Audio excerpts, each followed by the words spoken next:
Hey guys, Keith again with Blue Knight.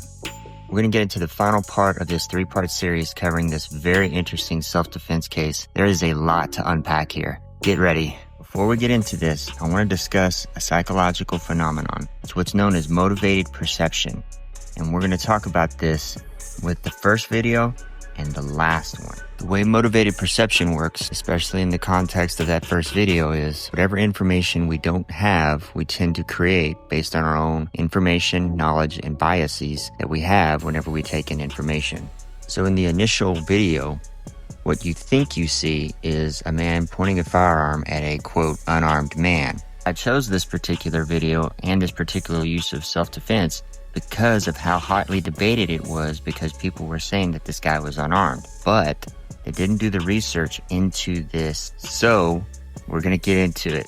Here's the article itself. This was originally reviewed by Active Self-Protection, who did an outstanding job and actually talked with the guy who defended himself. So what's interesting about this is this guy took the time and effort to help somebody who was struggling. Drug issues and mental health issues, became paranoid, and the defender had to get a restraining order against this guy. He actually had a knife in his waistband. So when you see him aggressing on him, telling him to scrap like a man, fight like a man, he's actually gesturing toward his waistband where that knife was, which prompted him to have to use his firearm. So just with the display and the eventual use was justified because there was another weapon in play.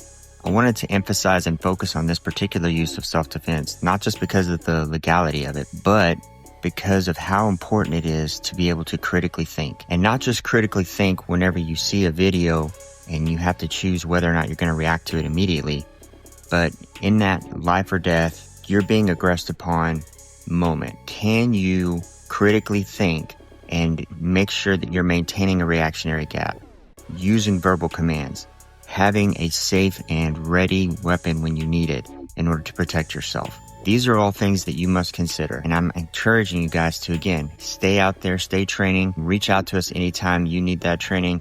We're always here to help you out. Stay safe out there. Keith again with Blue Knight. We'll catch you at the next one.